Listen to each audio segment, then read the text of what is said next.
Olá, muito bom dia, que Deus o abençoe nessa manhã, que esse seja um dia de muitas bênçãos para a nossa vida, que possamos colocar nas mãos de Deus todos os nossos sonhos, nossos planos, os nossos anseios e confiar que Ele irá solucionar todos os nossos problemas. Quero começar nessa manhã mencionando o livro de Salmo, capítulo 63, o verso 1. Até acredito que em algum momento você já deva ter cantado essa parte da Bíblia como expressão de louvor a Deus. Ó Deus, Tu és o meu Deus forte, eu te busco ansiosamente. A minha alma tem sede de Ti, o meu corpo Te almeja como terra árida, exausta, sem água. Salmo capítulo 63, o verso 1. E nesse dia nós possamos buscar ao Senhor com todas as nossas forças, tendo a certeza que todo aquele que busca ao Senhor com todo o seu coração, com todas as suas forças, Ele se deixa encontrar. E esse dia será um dia de muitas vitórias para cada um de nós. Nós temos um compromisso com Deus e com a palavra do Senhor a cada manhã. Estudarmos um capítulo da Bíblia a cada dia. E nessa manhã quero convidá-lo a ter nas mãos a palavra do Senhor no livro de Números, capítulo 3, o verso 1. São estas, pois, as gerações de Arão e de Moisés, no dia em que o Senhor falou com Moisés, no Monte Sinai. Você pode perceber que o autor do livro de Números, que é Moisés, ele começa com a seguinte expressão: são essas, pois, as gerações. Aí ele começa a mencionar de Arão. Depois, então, ele fala Moisés. É uma forma de introduzir um novo tipo de conteúdo. Moisés agora está falando diretamente do ofício dos levitas.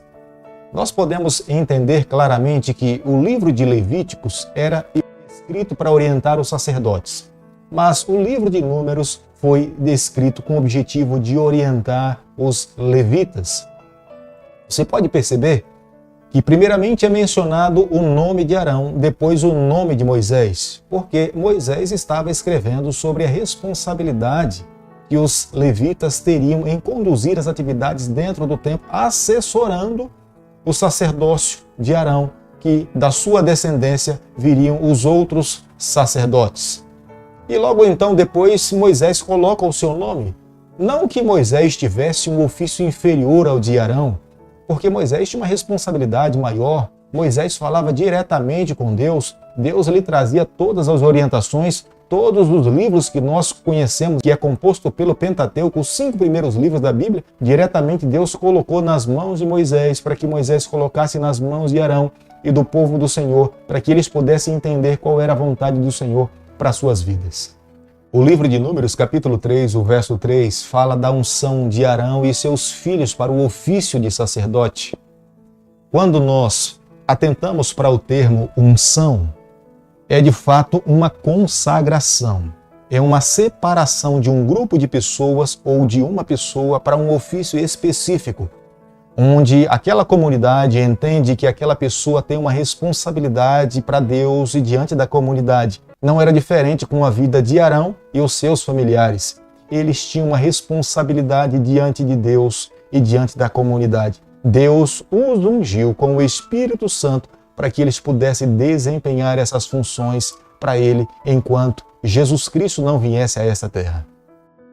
O capítulo 3 do livro de Números, o verso 4, faz menção à morte de Nadab e Abiú. São os filhos de Arão que ofereceram um fogo estranho diante do Senhor. Eles acreditaram que poderiam livremente oferecer para Deus o que eles acreditavam que Deus poderia aceitar, e foi completamente o contrário, o Senhor o rejeitou. E dentro do santuário, Nadab e Abiú perderam as suas vidas. Nós precisamos nessa manhã entender que aqueles que se aproximam de Deus, Ele espera que esses requeiram santidade, busquem santidade. Buscar santidade é de fato viver uma vida de obediência a Deus, é renunciar ao eu, é abrir o coração e deixar que Deus conduza as suas vidas. Se Nadab e Abiú restritamente eles tivessem seguido o que Deus tinha pedido para eles, eles estariam com vidas, eles teriam concluído o seu ministério. Mas pelo fato de terem buscado entender que eles poderiam oferecer para Deus o que bem eles achavam que era o melhor, acabaram perdendo as suas vidas. Nos dias em que nós estamos vivendo, nós precisamos trazer uma lição para a nossa vida. Aqueles que um dia irão receber a salvação em Jesus Cristo, que se depararão diante de Deus, essas pessoas também irão buscar nas suas vidas viver uma vida de obediência. Irão buscar ou seguir as orientações da palavra do Senhor. Irão renunciar o eu e deixar que o Senhor conduza as suas vidas. Vivendo dessa forma é a única condição. Dependendo exclusivamente da pessoa de Jesus Cristo, essas pessoas terão condições de um dia estarem diante do seu Criador e viver com Ele por toda a eternidade. O livro de Números, capítulo 3, o verso 6 e o verso 7, nós podemos ver que Deus esperava que a tribo de Levi pudesse cumprir as suas funções. Os levitas foram chamados por Deus para exercer uma função específica junto com Ele, lá no santuário. Eles deveriam obedecer ao Senhor, assistir ao Senhor, e ao mesmo tempo eles deveriam também exercer as suas funções junto à nação de Israel. Eles eram assessores dos sacerdotes, eles estavam ali para assessorar, mas eles receberam também de Deus a sua própria herança. Eles não foram contados entre as outras tribos da nação de Israel, mas eles foram de fato separados para um ofício sagrado, servir a Deus e servir também a nação de Israel. O livro de Números está dividido em duas partes: o fracasso dos seres humanos e as vitórias das promessas de Deus. O capítulo 3, o verso 10, diz o seguinte: Mas Arão e seus filhos ordenarás que se dediquem só ao seu sacerdócio, e o estranho que se aproximar morrerá. Deus era específico no que ele queria que os seus filhos pudessem fazer. Deus estava deixando de uma forma muito clara, através do livro de Levítico, o que os sacerdotes deveriam desempenhar diante do Senhor. Mas no livro de Números, Deus também estava deixando de uma forma muito clara o que ele esperava que os levitas pudessem desempenhar para ele. Deus sabia que os sacerdotes tinham uma responsabilidade maior. Eles deveriam estar mais próximos do Senhor. O próprio sumo sacerdote tinha acesso ao lugar santíssimo, onde estava a Arca da Aliança, o propiciatório, e Deus estava ali sob a nuvem, naquele recinto sagrado. Mas os levitas, e aqui a expressão, o estranho que está no verso 10, o próprio levita que tinha sido separado para esse ofício, ele não tinha liberdade para exercer as funções que os sacerdotes foram ungidos e consagrados para exercer diante do Senhor. Amigo, nos dias de hoje nós precisamos atentar para os ofícios sagrados que o Senhor deixou também na sua palavra. Há quantas pessoas que não têm a unção, que não foram separados para aquele ofício e querem desempenhar todo tipo de atividade.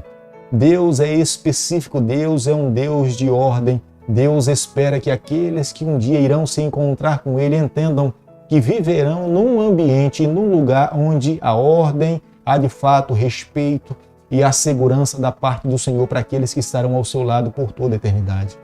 É claro que nos dias em que nós estamos vivendo, nós precisamos entender que há uma diferença enorme entre o ministério e o sacerdócio de Arão e o ministério de Jesus Cristo. Em Jesus Cristo nós temos acesso direto a Deus. Todo aquele que abre o seu coração, confessa os seus pecados, se humilha diante do Senhor, Ele está disposto a nos receber. A sua palavra mesmo é clara em nos afirmar: vinde a mim todos que estáis cansados, sobrecarregados, e eu vos aliviarei. Jesus, de fato, é o bálsamo da nossa vida.